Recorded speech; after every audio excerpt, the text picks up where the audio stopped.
राधे राधे भक्तों, आज हम श्रवण करेंगे माघ मास का तीसरा अध्याय। कथा श्रवण करने से पहले हमारा YouTube चैनल सब्सक्राइब और वीडियो को लाइक जरूर करें।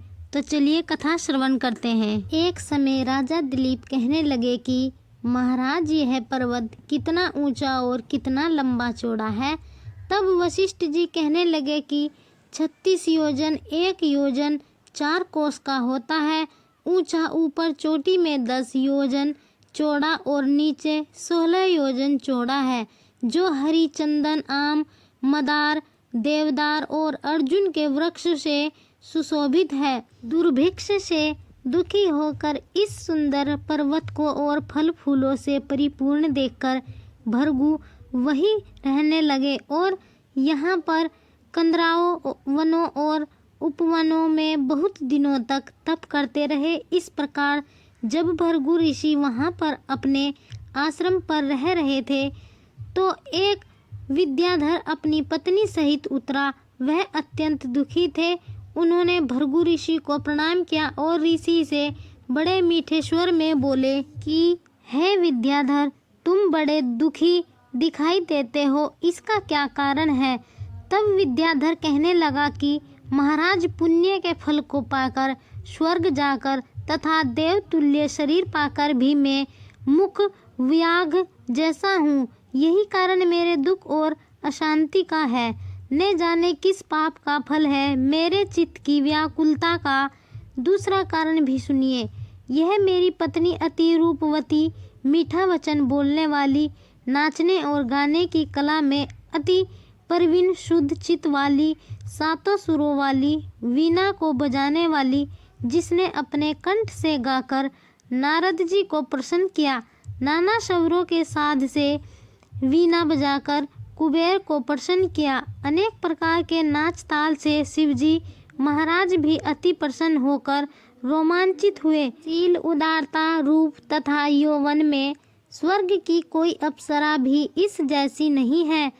कहाँ ऐसी चंद्रमुखी स्त्री और कहाँ मैं व्याघ मुख वाला। यह चिंता सदैव मेरे हृदय को जलाती है। विद्याधर के ऐसे वचन सुनकर तीनों लोकों की भूत, भविष्यत और वर्तमान की बात जानने वाले तथा दिव्य दृष्टि वाले ऋषि कहने लगे कि हे विद्याधर, कर्म के विचित्र फलों को प्राप्त होकर ज्ञानी पुरुष भी मोह को प्राप्त हो जाते हैं। मक्खी के पैर जितना विष भी प्राण लेने वाला हो सकता है। छोटे छोटे पापों का फल भी अत्यंत दुखदायी हो जाता है।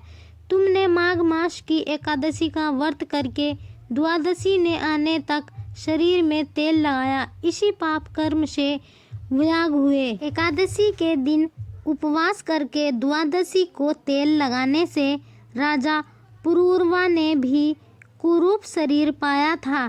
तब वह अपने कुरूप शरीर को देखकर दुखी होकर हिमालय पर्वत पर देव सरोवर के किनारे पर गया। प्रीति पूर्वक शुद्ध स्नान कर कुशा के आसन पर बैठकर भगवान कमल नेत्र, शंख चक्र गदा पद के धारण करने वाले, पीताम्बर पहने, वनमाला धारण किए हुए विष्णु का चिंतन करते राजा कुरूरवा ने 3 मास तक निराहार रह भगवान का चिंतन किया। इस प्रकार 7 जन्मों में प्रसन्न होने वाले भगवान राजा के 3 महीने के तप से ही अति प्रसन्न हो गए और माघ मास की शुक्ल पक्ष की एकादशी को प्रसन्न होकर भगवान ने अपने शंख के जल से राजा को पवित्र किया।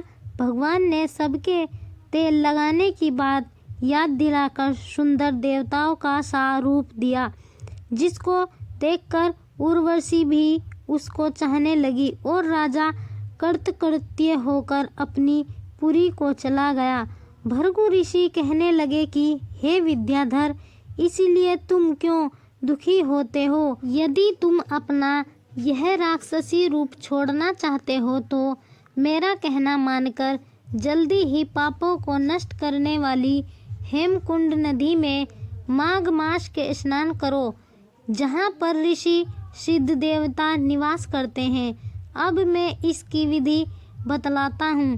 तुम्हारे भाग्य से माघ मास आज से 5वें दिन ही आने वाला है।